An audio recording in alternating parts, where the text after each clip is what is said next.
Oi pessoal, desejo que estejam todas e todos muito bem.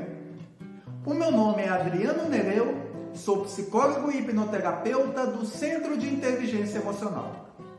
Estou aqui para dar sequência a uma série de 3 vídeos sobre ansiedade que preparei para vocês. No primeiro vídeo, nós entendemos que o Brasil é o país mais ansioso do mundo. Segundo a OMS, somos cerca de 18 milhões de ansiosos, em torno de 9,3% da nossa população, bem acima da média mundial, que está em torno de 4%. Entendemos ainda que a ansiedade pode ser positiva ou negativa. E para isso nós fizemos uma comparação com os nossos ancestrais de 70 mil anos atrás, por meio da resposta de luta ou fuga. Nesse contexto, é natural ficar ansioso diante de uma situação de risco de morte, seja diante de um mamute ou de um tigre dente de sabre, seja diante de um assalto, diante de uma situação real. A ansiedade, então, é uma resposta fisiológica do nosso organismo, em que as amígdalas cerebrais detectam uma ameaça externa e, por meio das glândulas suprarrenais, liberam adrenalina e cortisol para que o nosso organismo reaja mais rápido para lutar ou para fugir. Se você ainda tem alguma dúvida sobre o tema ansiedade, eu sugiro que assista novamente o vídeo número 1. No vídeo de hoje, nós vamos tratar dos transtornos de ansiedade, que é quando aquela sensação de aflição, de agitação, de angústia, de perturbação nos acomete de uma maneira desproporcional, nos trazendo medo exagerado, diante de uma situação que não necessariamente seja real, muitas vezes apenas potencial. E diante dos transtornos de ansiedade, eu sugiro uma atenção maior, que você entenda com mais detalhes o que você está sentindo, porque o transtorno de ansiedade pode nos trazer grandes consequências negativas para a vida, de uma maneira geral. Vem comigo!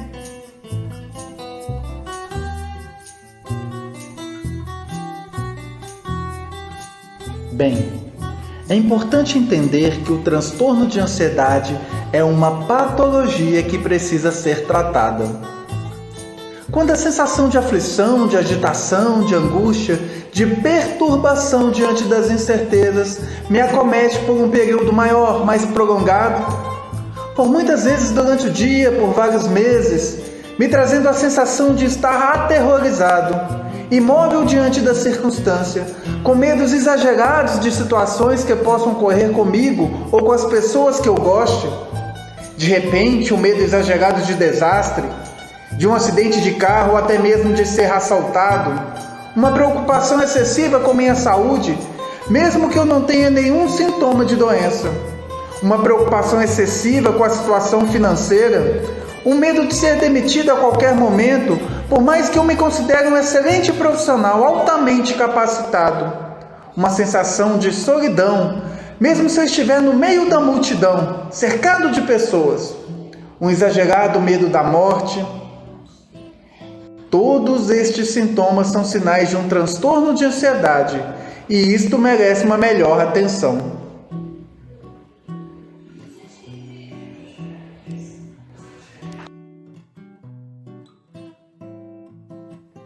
Então, a resposta de luta ou fuga pode surgir diante de uma conversa, no caso, o meu chefe, fazendo com que ocorra toda uma mudança no meu metabolismo caso eu me sinta pressionado numa conversa com ele. Mas, se este incômodo permanece por muito tempo, fazendo com que eu fique pensando nisso por vários momentos depois da conversa, tendo a sensação de estar aterrorizado, com medos exagerados, ocorrendo toda uma mudança no meu metabolismo, eu estou diante de um transtorno de ansiedade. O mesmo ocorre num relacionamento conjugal, por exemplo. Se existe toda uma mudança no meu metabolismo depois de uma conversa difícil, uma sensação de ter sido preterido ou preterida, de uma separação, eu estou diante de um processo de ansiedade. Mas, se isto persiste por muito tempo, me dando a sensação de estar aterrorizado, aterrorizada, fazendo com que esta mudança do metabolismo seja persistente e intensa. Eu também estou diante de um transtorno de ansiedade. Concluímos então, para que eu saiba a diferença entre ansiedade e um transtorno de ansiedade, para que eu consiga saber se isso está sendo positivo ou negativo para mim, eu preciso entender se essa ameaça externa é real ou potencial. E qual que é a intensidade desse incômodo, qual que é a intensidade desse impacto? E há quanto tempo isso está me incomodando? E se é persistente, se eu já tenho tentado me libertar dessa sensação e ainda não tenha conseguido. Aqui tem um gráfico para te ajudar a entender melhor quando a ansiedade é positiva ou quando a ansiedade é negativa. Observe. Na linha vertical, nós temos a performance, que pode ser também o nível de bem-estar. Performance ruim, e à medida que sobe, performance bem-estar bom, boa. Na linha horizontal, nós temos os níveis de ansiedade. Ansiedade mínima, ansiedade moderada e ansiedade alta. Observe que na ansiedade mínima, a performance é insatisfatória. A sensação de bem-estar é insatisfatória. À medida que a ansiedade vai aumentando e quando chega moderada, a performance chega ao seu nível máximo. A sensação de bem-estar chega ao seu nível máximo. E à medida que a ansiedade continua aumentando, a performance e o bem-estar vão diminuindo, até que a performance fica novamente insatisfatória. A sensação de bem-estar fica novamente insatisfatória quando os níveis de ansiedade são muito altos.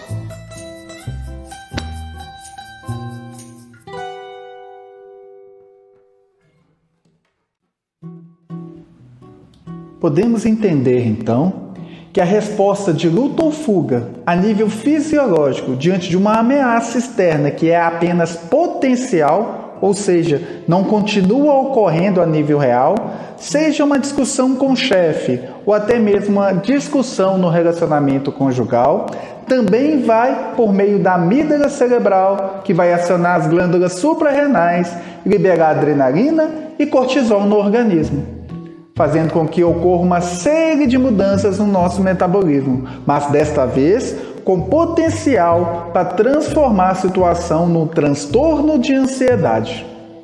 Existem vários transtornos de ansiedade, como o transtorno de ansiedade generalizado, o transtorno de pânico ou síndrome do pânico, a agorafobia e outras fobias específicas, o TOC, que é o transtorno obsessivo compulsivo, o transtorno de estresse pós-traumático, dentre outros.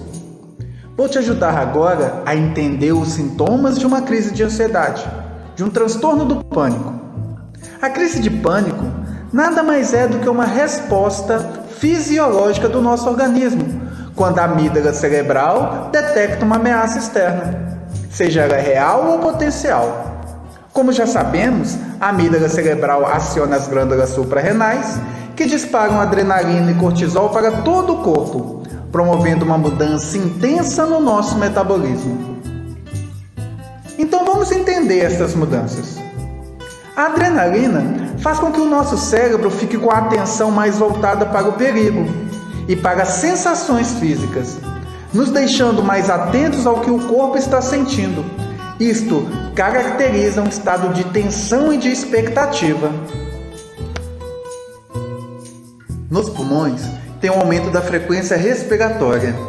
A gente respira mais rápido, e isso pode dar uma sensação de sufocamento, como se o ar estivesse faltando.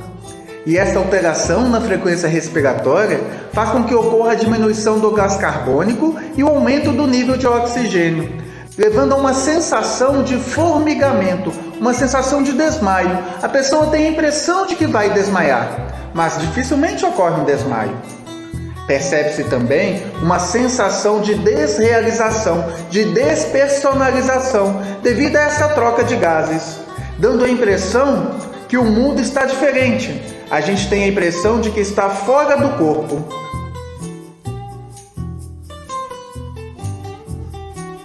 Com relação aos músculos, a adrenalina manda uma mensagem para que vá mais sangue para esta região.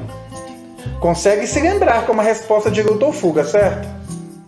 E este acúmulo de sangue nos músculos faz com que a gente tenha uma tensão muscular. Por vezes, os músculos ficam inclusive trêmulos. E a nossa pele fica mais fria, gelada, pálida. Isso porque o sangue saiu da pele e foi para os músculos, para deixar estes músculos mais ágeis para lutar ou para fugir. Existe também um aumento da temperatura corporal, ocasionando o aumento do suor. É o famoso suar frio.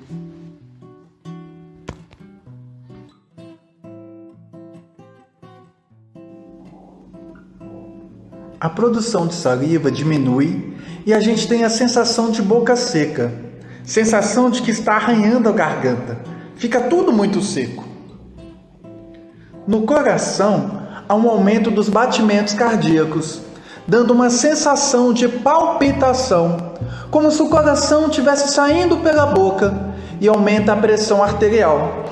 Então, não é a pressão alta que causa a sensação de ansiedade, mas o contrário. É a resposta de luta ou fuga que faz aumentar a pressão arterial.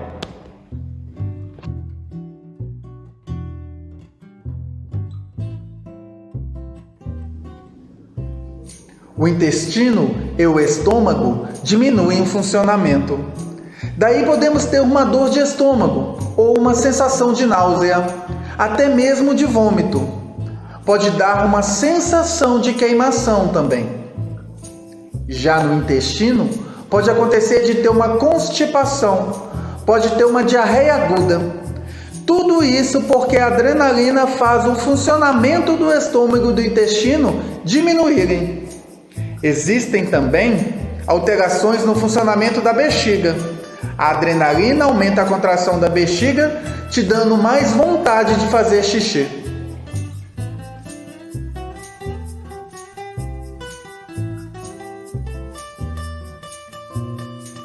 Então, a resposta de luta ou fuga e crise de ansiedade, crise de pânico são a mesma coisa.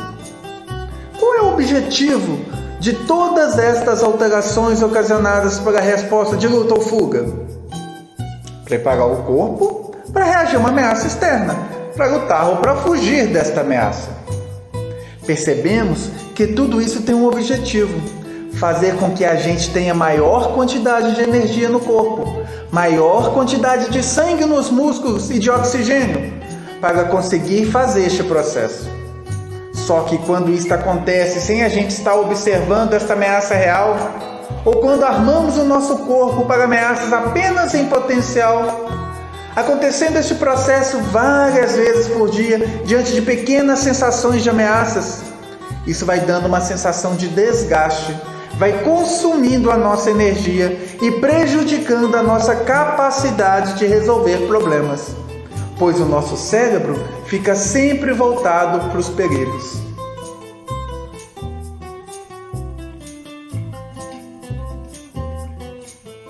É importante entender que a crise de ansiedade causa cansaço, causa desconforto, mas não é letal, não vai te matar, mas sim uma defesa do seu organismo que identificou uma ameaça externa. A questão é que esta sensação está disparando no momento que não deveria ocorrer. Muitas vezes, diante de uma situação apenas em potencial. Você não está numa situação de risco de morte. É importante que você entenda isso, pois vai diminuir a sua ansiedade. Quanto mais nós lutamos contra essa sensação, ou quanto mais nós tememos a sensação de resposta de luta ou fuga, maior a nossa ansiedade. Esta resposta tem uma duração limitada, sempre passa. Não tem como prolongar por muito tempo, mesmo porque gasta muita energia e o corpo nem aguentaria. Vai durar alguns minutos, alcança o pico em 10 minutos, chegando no máximo a 30 minutos. Em geral, menos tempo.